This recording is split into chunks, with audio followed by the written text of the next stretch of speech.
Hello guys. तो मैं आज आपके लिए लेकर आया हूँ इम्पोर्टेंट टॉपिक्स जो होंगे बीएससी फर्स्ट सेमेस्टर के स्टूडेंट्स के लिए ओनली। और दो जो हमारी बुक दी हुई है, number one is differential calculus and second one is अपने पास है इंटीग्रल कैलकुलस।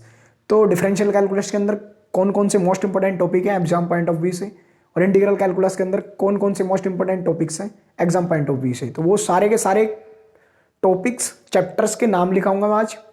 और कल से मैं आपको वादा करता हूँ उनके सारे के सारे इंपॉर्टेंट क्वेश्चंस की वीडियोस डेली अपलोड करके दूंगा, ठीक है ना। तो बने रहिए, तैयारी करते रहिए, लेकिन एग्जाम आपका आ रहा है, ज़्यादा दूर है नहीं। और उससे पहले आपको मैं पेपर पैटर्न समझा देता हूँ, लास्ट टाइम कैसा बनाया था यूनिवर्सिटी एग्जाम ने, ये MJPRU ने कैसे बनाया था, देखेंगे इधर। टोटल हमारे पास रिटन एग्जाम हुआ था 75 मार्क्स का। 75 मार्क्स के लिए हमारे पास दो बुक्स थी available. First one is differential calculus, second one थी अपने पास इंटीग्रल कैलकुलस। अब दोनों बुकें अपने पास में अलग अलग हैं, जितना वेटेज इसका है उतना ही वेटेज यहाँ पर इसका लिया गया था, ठीक है ना। पेपर पैटर्न ऐसे था कि हमको 3 लॉन्ग क्वेश्चंस अटेम्प्ट करने थे, लॉन्ग क्वेश्चंस अटेम्प्ट करने थे। और क्वेश्चन हमारे पास ऐसे करके थे कि वन पर अपने पास क्वेश्चन है तो वन का ए पार्ट और करके इसका बी पार्ट था, दोनों में से कोई एक क्वेश्चन हमको अटेम्प्ट करना था। ईच क्वेश्चन कैरी 15 मार्क्स, कि मतलब एक लॉन्ग क्वेश्चन अगर हम अटेम्प्ट करते हैं तो हमारे 15 मार्क्स कंफर्म हो जाते हैं अगर अच्छे से करेंगे। मैथमेटिक्स में नंबर कटने की संभावना 0% होती है, ठीक है ना। कटता नहीं नंबर अगर तुमने क्वेश्चन बहुत अच्छे से करा है, ठीक है ना। तो यहाँ पर ए और बी में से कोई एक पोर्शन करना था। यहाँ पर ऐसे मान लो कि ये इंटीग्रल कैलकुलस का क्वेश्चन आ गया, ये डिफरेंशियल कैलकुलस का क्वेश्चन आ गया। सेम अपने पास सेकंड क्वेश्चन में भी ऐसी था कि ए और बी पार्ट थे, कोई एक पार्ट अटेम्प्ट करना था। तो मैं लॉन्ग क्वेश्चन के लिए आपके लिए बता दूं कि कोई भी एक किताब, चाहे वो इंटीग्रल कैलकुलस हो या डिफरेंशियल कैलकुलस हो, जो मैं इंपॉर्टेंट टॉपिक्स या चैप्टर्स के नाम बताऊंगा वो बहुत अच्छे से कर लेना उस किताब से, ठीक है ना। वहां से लॉन्ग क्वेश्चन आपके कंफर्म हो जाएंगे, ठीक है ना। कि लॉन्ग क्वेश्चन कहाँ से बन रहा है, दोनों ही किताब से बराबर बराबर आते हैं। 6 लॉन्ग क्वेश्चन आते हैं, 3 अटेम्प्ट करने होते हैं, जिन 3 में से 3 डिफरेंशियल कैलकुलस के दिए होते हैं और 3 इंटीग्रल कैलकुलस के दिए होते हैं। तो टोटल हमारे पास 15 × 3 कितना हो गया, 45 अपने पास हो गया। अब बात कर लेते हैं शॉर्ट क्वेश्चन कितने आते हैं। तो हमारे पास शॉर्ट क्वेश्चन 3 आते हैं, जिनमें से 3 क्वेश्चन कभी 2 इंटीग्रल कैलकुलस के हो सकते हैं और एक डीसी का हो सकता है। देखो ये वेरी कर सकता है, जरूरी नहीं 2 इसके आए, ऐसे भी हो सकता है 2 डिफरेंशियल कैलकुलस के हो सकते हैं, एक इंटीग्रल कैलकुलस को हो सकता है, 3 में से। बट यहाँ पर करने के लिए हमारे पास चॉइस होती है, एक को स्किप करके 2 अटेम्प्ट करने होते हैं, 2 अटेम्प्ट करने होते हैं। तो एक क्वेश्चन जो होता है यहाँ पर 7.5 मार्क्स का होता है, और हर एक क्वेश्चन कितने मार्क्स का है यहाँ पर 7.5 मार्क्स का। तो टोटल अपने पास 7.5 को मल्टीप्लाइड बाई 2 करें तो 15 आएगा। तो 45 + 15 अपने पास 60 हो गया। मैंने बताया जैसे कि टोटल पेपर अपने पास 75 मार्क्स का था, मतलब 75 मार्क्स का। तो 75 में अब कितने कम रह गए, 15। तो 15 जो अपने पास बचे ऐड करके कितना बनाए 75। तो ये 15 वेरी शॉर्ट क्वेश्चन आते हैं इनके लिए मैं चैप्टर्स बता दूंगा कहाँ से वेरी शॉर्ट क्वेश्चन आते हैं। वेरी शॉर्ट क्वेश्चन आते हैं, और वेरी शॉर्ट क्वेश्चन एक क्वेश्चन 3 मार्क्स का होता है। टोटल 5 क्वेश्चन अपने पास आते हैं, टोटल 5 क्वेश्चन आते हैं। तो ये तो हो गया आपका पेपर पैटर्न कि किस प्रकार का पेपर डिजाइन होता है। सेम यही पेपर तुम्हारा मैथमेटिक्स के जैसा फिजिक्स के लिए अप्लाई होता है और केमिस्ट्री के लिए भी। फिजिक्स देखो, फिजिक्स में 2 बुक्स हैं, मैथमेटिक्स में भी 2 बुक हैं, लेकिन आप सोचते हो अगर केमिस्ट्री में हमारे पास एक बुक है, वो एक बुक नहीं है, दरअसल 8 यूनिट को कंबाइन करके एक बुक बना दी गई है। जबकि मैथमेटिक्स और फिजिक्स में अगर हम देखें तो फिजिक्स और मैथमेटिक्स की अलग अलग बुक बनाई गई है, लेकिन यूनिट आपके पास वहाँ पे भी 8 ही है, ठीक है ना। तो केमिस्ट्री को भी हल्के में न लें, सबसे ज़्यादा बैक फॉर्म भरे गए हैं केमिस्ट्री के अंदर लास्ट सेमेस्टर के बच्चों के, ठीक है ना। तो तैयारी केमिस्ट्री की भी अच्छे से करें, हल्के में न लें किसी भी सब्जेक्ट को, तीनों में से तो यही पेपर पैटर्न हमारे पास फिजिक्स के लिए होता है कि मैथमेटिकल फिजिक्स और न्यूटोनियन मैकेनिक्स के अंदर से। लेकिन फिजिक्स के अंदर सबसे ज़्यादा जो इंपॉर्टेंट बुक है वो न्यूटोनियन मैकेनिक्स है, क्योंकि मैथमेटिकल फिजिक्स से शायद लॉन्ग क्वेश्चन जो आया था पिछली बार गॉस थ्योरम आई थी, बाकी जितने भी लॉन्ग क्वेश्चंस थे वो सारे के सारे लॉन्ग क्वेश्चंस हमारे पास न्यूटोनियन मैकेनिक्स से आ गए थे। और जो गॉस थ्योरम थी उसके जो और वाला पोर्शन था वहाँ पे भी तुम न्यूटोनियन मैकेनिक्स का क्वेश्चन कर सकते थे, ठीक है ना। तो लॉन्ग क्वेश्चन के लिए न्यूटोनियन मैकेनिक्स बहुत अच्छे से तैयार हो जानी चाहिए, ठीक है ना। तो इधर देखेंगे, तो सेम पेपर पैटर्न बता दिया गया मैंने दोनों के लिए। अब मैं यहाँ पर मैथमेटिक्स की दोनों बुक्स के इंपॉर्टेंट चैप्टर से लिखता हूँ कि डीसी लिखा इधर मैंने डिफरेंशियल कैलकुलस, इधर लिखा ईसी आईसी इंटीग्रल कैलकुलस। तो देखो यहाँ से 1 क्वेश्चन पिछली बार यहाँ से थ्योरम प्रूफ करने के लिए नहीं आई थी जो हर बार आती है। सबसे पहली यूनिट के अंदर चैप्टर है अपना रीमान इंटीग्रल, रीमान इंटीग्रल। इस बार यहां से पक्का 101% डार्वक्स थ्योरम और fundamental theorem of integral calculus, इनमें से जरूर पक्का एक आएगी।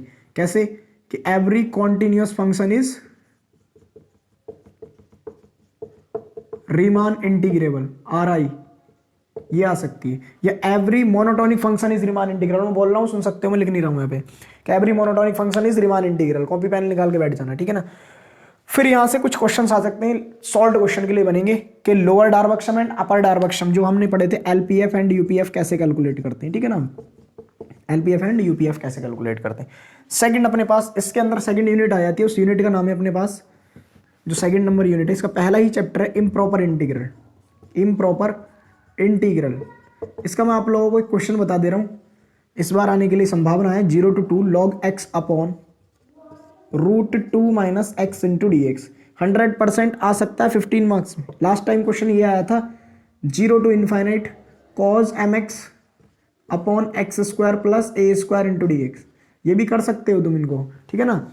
ये क्वेश्चन 15 मार्क्स में आए थे, ज़्यादा बड़े क्वेश्चन नहीं, टेस्ट से रिलेटेड है, बहुत ईजी है, मैं आपको करा दूंगा इनको सारे क्वेश्चंस को, ठीक, पढ़ कर जाना है। फिर इसके अंदर हमारे पास जो इसी यूनिट सेकंड यूनिट के अंदर एक चैप्टर आता है beta and gamma function. Beta and gamma function, तो बीटा एंड गामा फंक्शन के अंदर relation between beta and gamma prove करने के लिए आ जाता है, और एक प्रूफ ये भी आ जाता है तो इसके अंदर दो प्रूफ जो मेन है वो मैं लिख के दिखा रहा हूँ आपको। यहाँ पर पहला प्रूफ आ जाता है, इसके अंदर बीटा m कोमा n की वैल्यू हमारे पास कितनी होती है, gamma m gamma n upon में गामा m प्लस n। ये लॉन्ग क्वेश्चंस की बात कर रहा हूँ मैं। 0 to π/2 sine power m theta cos power n theta d theta is equal to मेरे पास आ जाता है gamma m plus 1/2 gamma n plus 1/2 upon में ट्वाइस टाइम और इन दोनों के एडिशन का योग, मतलब m प्लस n प्लस 2/2। ये वाली वैल्यू पूछ लेता है कभी कभी, ठीक है ना। तो ये इंपॉर्टेंट टॉपिक है बीटा एंड गामा फंक्शन के अंदर एक डुप्लीकेट फार्मूलाज, जो डुप्लीकेट फार्मूला मैं प्रूव करा दूंगा आप लोगों को, जैसे ऑफलाइन कोचिंग वाले बच्चों को मैंने प्रूव करा रखा है जो पढ़ रहे हैं, ठीक है ना। अब इसके बाद यूनिट 2 पढ़ने के बाद हमको थर्ड यूनिट से सिर्फ और सिर्फ तैयार करना है, थर्ड यूनिट से, जबकि मैं पढ़ा रहा हूँ थर्ड यूनिट ही चल रही है इस टाइम, रेक्टिफिकेशन पढ़ा रहा हूँ आप लोगों को, ठीक है ना। थर्ड यूनिट में जो चाहे रेक्टिफिकेशन चल रहा है, तो रेक्टिफिकेशन से आप सिंपल क्वेश्चंस तैयार कर लेना। रेक्टिफिकेशन की यूनिट्स के अंदर से एक तो change of order of integration का एक question, change of order of integration का एक क्वेश्चन, एक क्वेश्चन ये रेक्टिफिकेशन की बात नहीं कर रहे, ये तो डबल इंटीग्रल बात। रेक्टिफिकेशन के अंदर बता रहा था मैं आपको, एक क्वेश्चन ये कर लेंगे r = a × 1 + cos theta. Cardioid के आर्क की लेंथ कैसे कैलकुलेट करते हैं। एक astroid x⁻2/3 plus y⁻2/3 is equal to a⁻2/3, और एक ये कर्व होता है अपने पास y = a log sec x upon a, या यहाँ लिख दो c, कुछ भी कांस्टेंट ले सकते हैं, a ले दो यहाँ पे। ये वाला कर्व भी अपने पास दिया हुआ है। ये कर्व कुछ इंपॉर्टेंट कर्व हैं जिनके ऊपर क्वेश्चन बनता ही बनता है एग्जाम में। यहाँ 1 - cos थीटा भी आ जाता है, ठीक है ना। जैसे कि मैंने आज वीडियो बनाई भी है, आपके लिए अपलोड कर दूंगा। आज की जो वीडियो है हमारे पास, इन कर्व की लेंथ कैसे फाइंड करते हैं वो बता देंगे हम उस वीडियोस में। फिर हम यहाँ से सिर्फ change of order of integration और पढ़ेंगे, ऑफ इंटीग्रेशन। फिर इस change of order of integration के बाद एक टॉपिक आता है इसके अंदर, डिरिचलेट थ्योरम, जो ट्रिपल इंटीग्रल में यूज होती है, डिरिचलेट थ्योरम।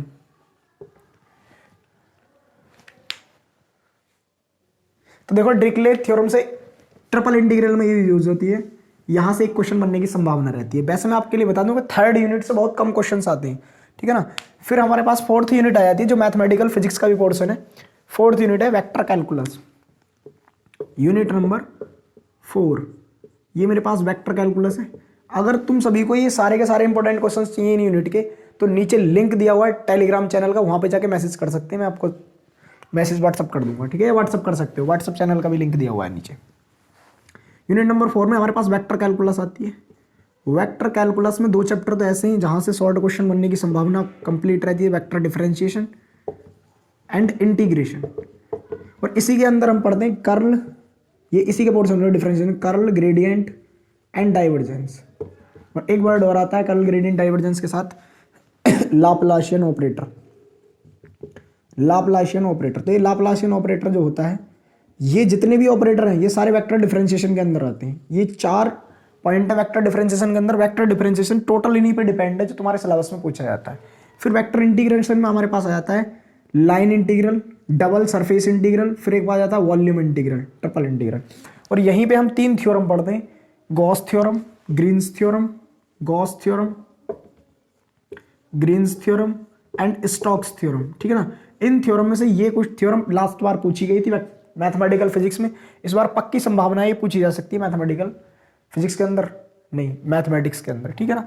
तो अब मैं बात करता हूं आप सभी से डिफरेंशियल कैलकुलस के इंपॉर्टेंट टॉपिक के बारे में। ये तो हो गई इंटीग्रल कैलकुलस की बात। इंटीग्रल कैलकुलस की हम सीरीज अभी चला रहे हैं, जिनका सिलेबस पूरा नहीं हुआ वो बच्चे यहाँ पर ज्वाइन हो सकते हैं। तो ये आ जाएगा डिफरेंशियल कैलकुलस। अब डिफरेंशियल कैलकुलस के इंपॉर्टेंट यूनिट नंबर है 1 के अंदर सिर्फ sequence and series. Sequence and series, series हमारे पास शॉर्ट क्वेश्चन प्रोड्यूस कराती है, और सीक्वेंस की एक ना एक डेफिनेशन से हमारे पास वेरी शॉर्ट क्वेश्चन आ जाता है, वेरी शॉर्ट क्वेश्चन। कुछ क्वेश्चन इसके अंदर फेमस है, जैसे Cauchy first theorem, second theorem and Cauchy root theorem, ठीक है ना। सॉरी, कोची रूट थ्योरम में फर्स्ट एंड सेकंड थ्योरम ही है, उनके ऊपर यहाँ से क्वेश्चन बन सकता है, जो कि शॉर्ट का पार्ट बन सकता है अपने पास। फर्स्ट यूनिट से लॉन्ग क्वेश्चन आने की संभावना बहुत कम है। सेकंड यूनिट में आ जाते हैं, यहाँ का सबसे ज़्यादा इंपॉर्टेंट टॉपिक है अपने पास यूनिट नंबर 2 में। शॉर्ट क्वेश्चन के लिए अपने पास है डिफरेंशियबिलिटी एंड कॉन्टिन्यूटी, मतलब CD, continuity and differentiability. But यहाँ पर एक शॉर्ट के लिए सबसे ज़्यादा इंपॉर्टेंट टॉपिक है, वह है इनडिटरमिनेट फॉर्म। इनडिटरमिनेट फॉर्म बात करते हैं अगर थर्ड यूनिट की, तो वहाँ पर अपने पास सबसे ज़्यादा इंपॉर्टेंट चैप्टर आता है सक्सेसिव डिफरेंशिएशन। यहाँ से कंप्लीट पिछली बार आया था 7.5 मार्क्स का तुम्हारे पास शॉर्ट क्वेश्चन, पक्की संभावना है यहाँ से लॉन्ग क्वेश्चन आने की YN0। अभी मैं तुमको फाइनल बाद में बता भी दूंगा कि कहाँ कहाँ से लॉन्ग क्वेश्चन बनेंगे, सारे चैप्टर एक साथ लिख के मोस्ट। ये YN0 निकालने के लिए सक्सेसिव डिफरेंशिएशन। फिर हमारे पास सॉल्ट की बात अगर करें, सॉल्ट के लिए हमारे पास एक्सपेंशन ऑफ फंक्शन चैप्टर है, expansion of function, Taylor and Maclaurin series. Taylor Maclaurin series भी मैंने पढ़ा रखी है, जाके देख सकते हैं चैनल पर, ठीक है ना। या फिर आई बटन में मैं पिन कर दूंगा प्लेलिस्ट, वहाँ जाके देख सकते हो सारे के सारे। सक्सेसिव डिफरेंशिएशन हो गया। इस सक्सेसिव डिफरेंशिएशन के बाद जो सबसे ज़्यादा मोस्ट चैप्टर हैं इस डिफरेंशियल कैलकुलस के अंदर, तो वह 3 चैप्टर हैं। और मैं अब तुमको टोटल दोनों बुक के लॉन्ग क्वेश्चन के लिए इंपॉर्टेंट चैप्टर कंबाइन करके लिख देता हूँ। तो वह है लॉन्ग क्वेश्चंस ये हैं, या मोस्ट चैप्टर या मोस्ट इंपॉर्टेंट चैप्टर ऐसे करके लिख सकते हो। किसके लिए? अपने लॉन्ग क्वेश्चन के लिए। First one is successive differentiation, second radius of curvature, ROC, radius of curvature, ठीक है ना। थर्ड आया था अपने पास रेडियस ऑफ कर्वेचर के बाद एसिम्पटोट्स। एसिम्पटोट देखो लॉन्ग क्वेश्चन 15 मार्क्स का आया था पिछली बार यहाँ से। अब इस बार पक्की संभावना है यहाँ से नहीं आके एनवलप एंड एवोल्यूट से आए क्वेश्चन, एनवलप एंड एवोल्यूट, और जिसमें भी मोस्ट इंपोर्टेंट क्वेश्चन आने की संभावना एनवलप से है। यहाँ से पक्का क्वेश्चन बनेगा लॉन्ग, यहाँ से ही पक्का क्वेश्चन YN0 का बनेगा। फिर नीचे से क्वेश्चन अपने पास आ जाता है एसिम्पटोट्स के बाद। अब अगर इंटीग्रल कैलकुलस में चले जाएं तो इंटीग्रल कैलकुलस का सबसे इंपॉर्टेंट चैप्टर है the Riemann integral, the Riemann integral. Second chapter है अपने पास improper integral, improper integral and beta and gamma function, beta and gamma function. फिर इसके अंदर एक टॉपिक और आता है गॉस एंड ग्रीन्स थ्योरम का proof, Gauss and Green's theorem. ये तुम्हारे पास लॉन्ग क्वेश्चन के लिए इंपॉर्टेंट टॉपिक्स हैं। तो आपको अगर मैथमेटिक्स पढ़ना है तो मेरे चैनल पर यहाँ पे मैं आई बटन में पिन कर दे रहा हूँ, दोबारा बता दे रहा हूँ, और लास्ट वीडियो में तुमको प्लेलिस्ट भी मिल जाएगी। प्लेलिस्ट के बाद आप जाके सारे के सारे टॉपिक प्लेलिस्ट वाइज अरेंज है, वहाँ जाके पढ़ सकते हो, ठीक है ना। एग्जाम आपका अब विद इन वन मंथ आपके एग्जाम स्टार्ट हो जाएंगे, तो लग जाइए तैयारी में, ठीक है ना। तब तक के लिए बने रहिए, बाय बाय, टेक केयर।